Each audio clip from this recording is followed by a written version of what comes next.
Gel yayladan yayladan, yollar çamur olmadan, oturup sarılalım daha akşam olmadan.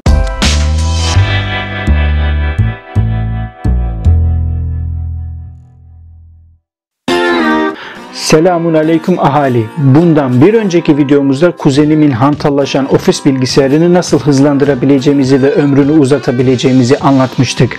İlgilenenler için hemen şuracıkta çıkan linkten ulaşabilirler. Yine aynı kuzenim tarafından bu sefer 6500 TL limitli ofis işlerini gerek dışarıda gerek evden devam ettirebileceği bir notebook bakmamı rica etti. Ben de bu isteğe göre kolları sıvayıp işe koyuldum ve bu içeriğimizde karar kılıp aldığımız ürünün inceleme videosunu sizlere paylaşacağım. Öncelikle belirtilen fiyata göre araştırma yaparken dikkate aldığım esas hususlar güçlü bir batarya, hızlı bir işlemci ve RAM, depolama alanı olarak SSD hard disk, orta düzey oyunları kaldırabilecek ekran kartı, IPS ekran ve ince paneli olması öncelikli tercihlerim olarak belirledim. Bunların dışında 2.5 inçlik SSD veya eski nesil hard diskleri takabileceğim ek bir alan, ileride takviye yapabileceğim 2 RAM soket yuvası bulundurmasına, dışarıda hareket halinde olma durumlarında ne çok büyük ne çok ağır olmayacak ve de gözümüze de hitap edebilecek şık tasarıma sahip olmasına dikkat ettim. Bu tercihler ışığında birkaç haftalık uğraşın ardından Lenovo ThinkBook'un Gen 2R 20VG006 XTX modeli olan notebook'una karar verdik ve aldık. Gelin beraberce seçtiğimiz bu ürünü kutu açılışından itibaren bildiğim, öğrendiğim kadarıyla incelemeye başlayalım.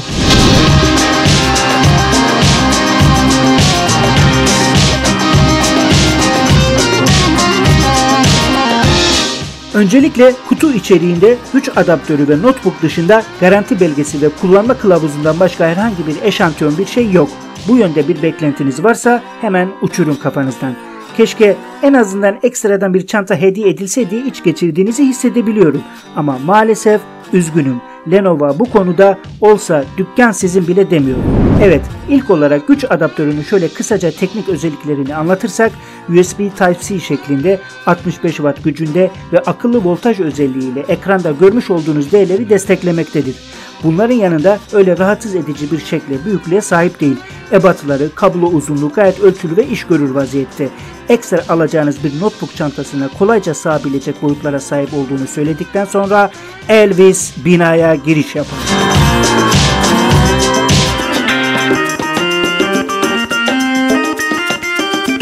Notebook'umuzun ölçüleriyle alakalı bilgi verecek olursak en 35.7, uzunluk 23.5, kalınlık 1.89 santim ve ağırlığı 1.7 kilogramdır. Tam da beklentilerimizi karşılayan boyutlara sahip. Çok büyük ya da küçük ve de ağır değil. Ev ya da ofis dışında yanımızda taşımak adına sıkıntı oluşturmayacak ebatları, tasarımı ve şıklığı barındırdığını düşünüyorum.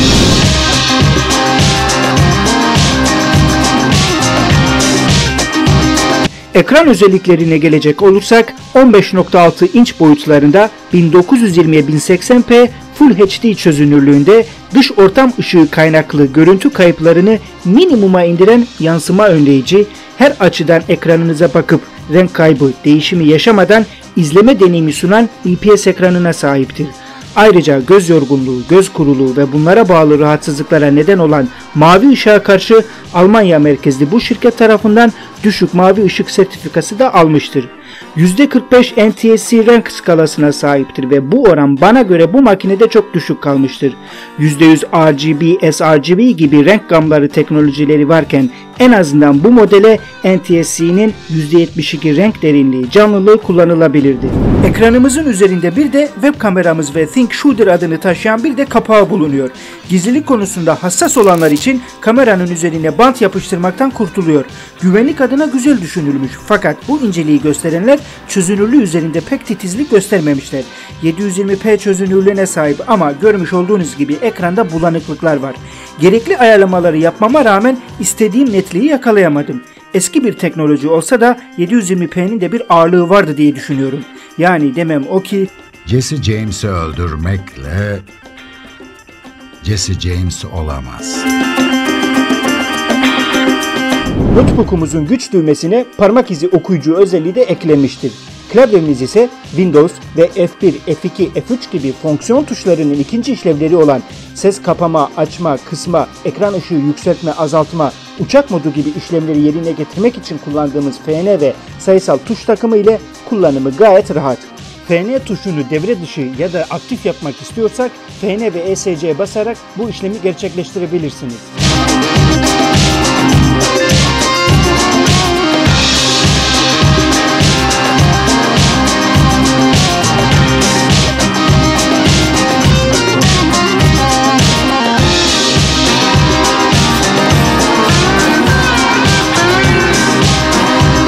Bunun yanında sıvı dökülmelerine dayanıklı, aydınlatma koşulları ideal olmadığı karanlık ortamlarda çalışırken klavye arka ışık aydınlatması da mevcuttur. Kapalı, düşük, yüksek olarak 3 modu vardır. FN ve boşluk tuşuna basarak bu ışığı açıp kapatabilir, modlar arasında geçiş yapabilirsiniz. Bilgisayarımızın arka kısmına bakacak olursak havalandırma ve hoparlör yerlerini görüyoruz. Makineyi kullandığım müddet boyunca ve sonrasında kuzenime sorduğumda ısınma ile alakalı bir problem şu ana kadar karşılaşılmadı. Yaklaşık 3 aylık bir süreçten bahsediyorum. Ama siz yine de üşengeç haliniz ile kanepe, yatakta yatarken nevresim, yorgan üzerine koyup bu kısmı kapatmayın. En nihayetinde bu da bir nevi can, bir yerde nefes alıp vermesi lazım. Ses ile alakalı ise stereo hoparlörlerimiz var ve bunlar daha iyi ses deneyimi sunan Dolby Audio teknolojisiyle donatılmış. İyi de aga Dolby Audio nedir? Ne gibi bir farkı var diye soracak olursanız şayet sizlere kısaca şunu söyleyebilirim. Sesi net, canlı, derinden, kapsayıcı ve daha hissedilebilir kılar. Konunun daha anlaşılır olması adına sizleri açıklama kısmına bırakacağım linke yönlendiriyorum. Oraya tıkladığınızda farkı göreceksiniz. Ayrıca makinemizden çıkan sesi merak edenler için işte buyurun.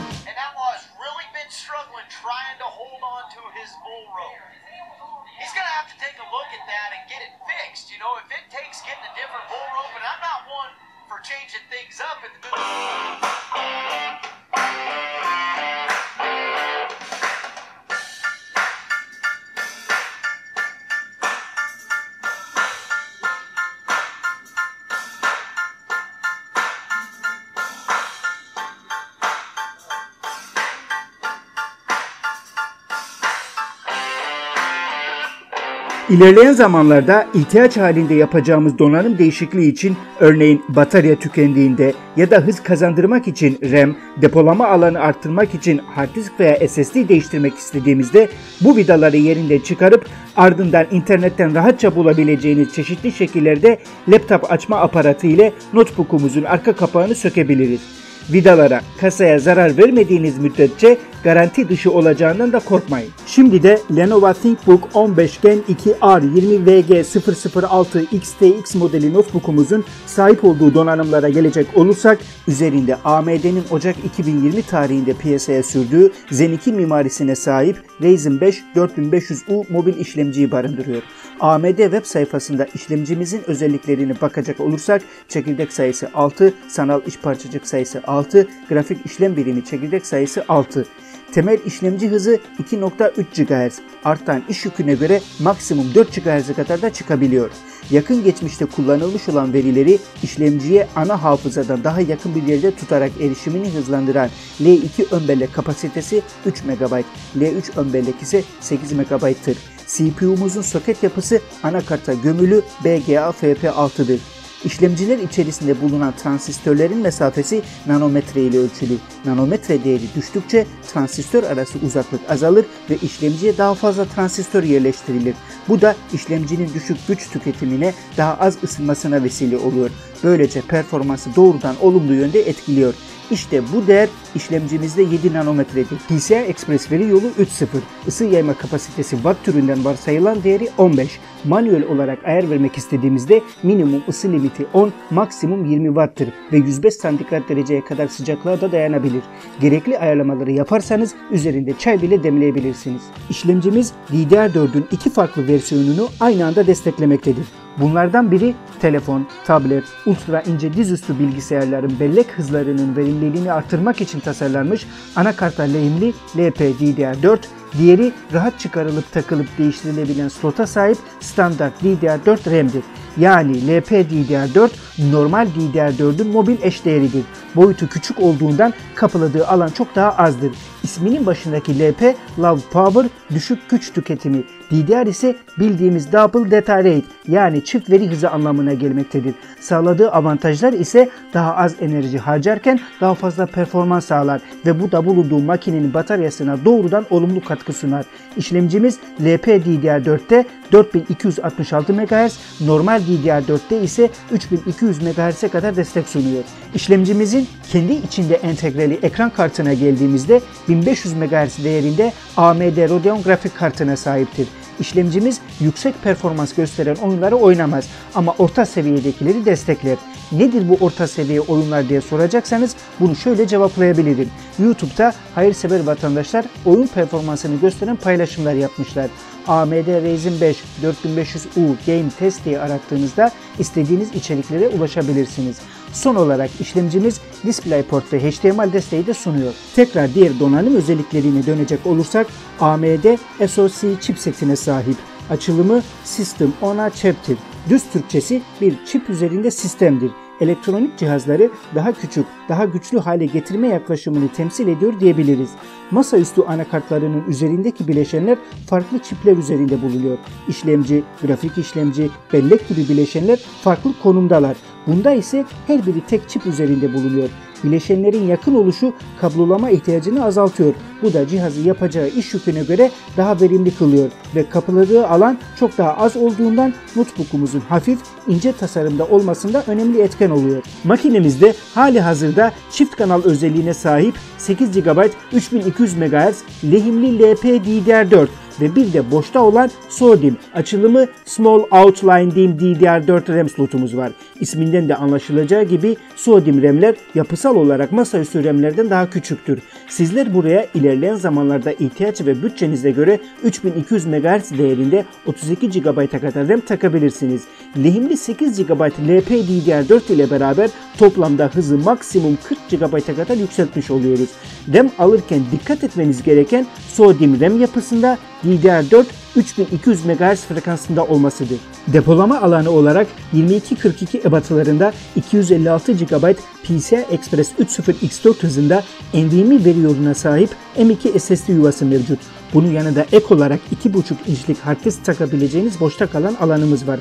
Yine ileriye yönelik ihtiyaçlarınız doğrultusunda bu alanı değerlendirebilirsiniz. Ayrıca M.2 yuvası 2242 ve 2280 ölçülerindeki NVMe SSD'leri destekler boyuta sahip. Maksimum depolama desteği sınırlarına gelecek olursak 2 TB'a kadar 2.5 inçlik hard disk, 512 GB'a kadar 2242 ebatlarında M.2 SSD ve 1 TB'a kadar 2280 ebatlarında M.2 SSD takıp kullanabilirsiniz. Notebook'umuzun bataryası makineye gömülü yani bütünleşik ve 45 Watt gücünde 7,5 saat dayanıklılığa sahiptir. Tabii bu rakamlar 3 aşağı 5 yukarı teorik sayılar. Size şöyle bir orantı versem ben bu makinede %100 şarj ile yaklaşık 2 saatlik bir sürede %80 ile bıraktım. Bu zaman zarfında sadece internette gezindim. Yani demem o ki ofis işlerinizi dışarıda gayet rahat sizi yarı yolda bırakmayacak şekilde halledebileceğinizi düşünüyorum. Tabii siz kullanıcılar da makinenin dilinden az biraz anlamalısınız.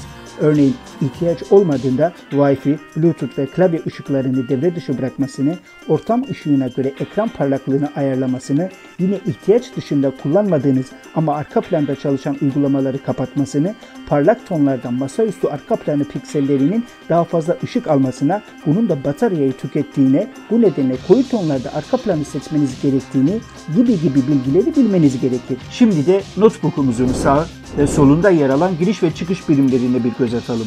Öncelikle sağ taraftan başlarsak burada 4'ü bir arada olan SD, SDHC, SDXC, MMC destekleyebilen kart okuyucumuz var. Hemen yanında 5 GB saniye hızında veri aktarımı yapan 3.2 Gen 1 USB giriş çıkış birimi, sonrasında kablolu internet bağlantısı için RJ45 portu ve burada ise hırsızlığa karşı güvenliği bir tık daha yukarı taşıyan Kensington adlı kilit yuvası var. Bu kilitler ya bir anahtar ya da rakamlı paroladan oluşur.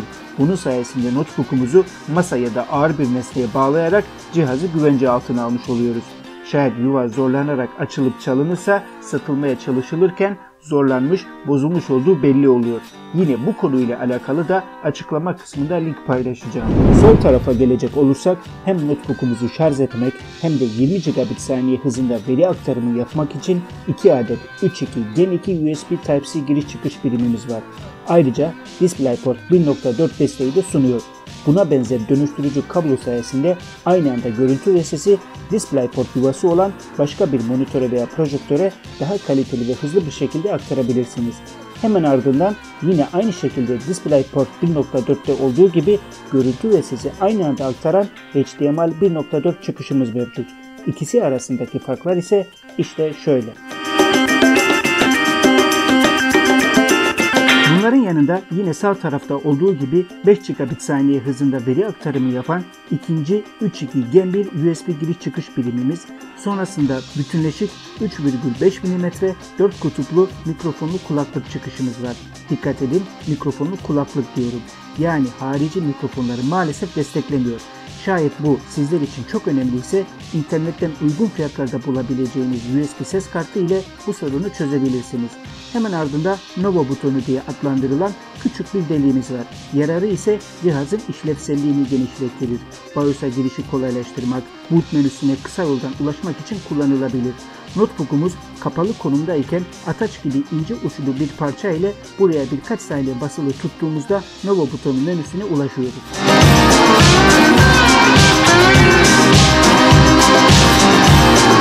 Son olarak makinemizde entegreli güvenilir platform modülü anlamına gelen TPM 2.0'da bulunmaktadır. TPM 2.0 ile sabit diskimizi komple şifreleyebilir, şifrelenmiş diskimizin çalınıp başka bir bilgisayara takıldığında ise erişilemez olmasını sağlar. Ayrıca çevrim içi hizmetlerde oturum açmak için kullandığımız şifreler, sertifikalar ve parolalarımızı kendi depolama alanında ayrı bir anahtar oluşturarak bilgisayarımızı dışarıdan bir müdahaleye yani zararlı yazılımlar, kötü niyetli insanlara karşı işletim sistemini daha dayanıklı, güvenli hale getirerek ek koruma sağlar.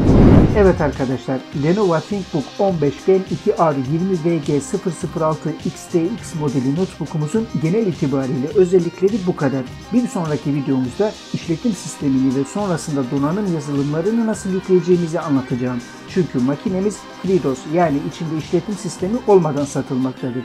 Eyvallah.